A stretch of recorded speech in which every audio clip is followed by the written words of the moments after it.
This is episode 2 of me making my first horror game.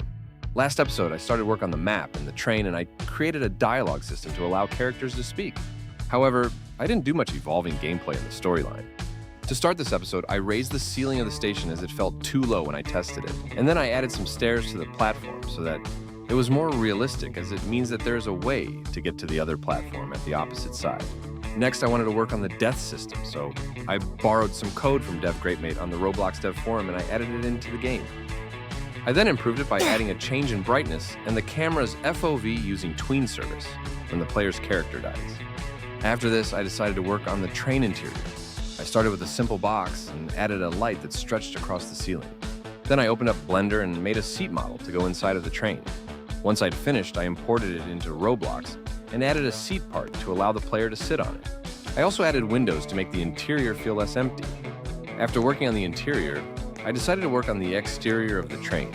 First, I animated the train entering the station using tween service with a circular easing style.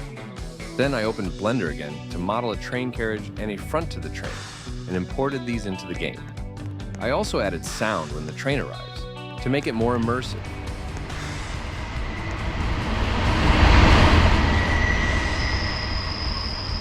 Next, I spent some time using the Brush Tool plugin to place some trees from a free nature pack by Roblox around the map, before moving on to generating the interior of the train.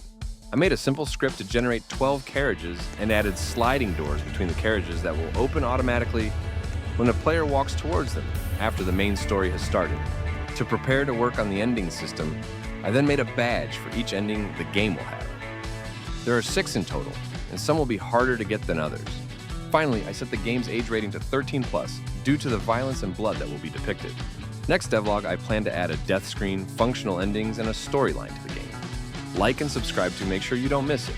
Thanks for watching.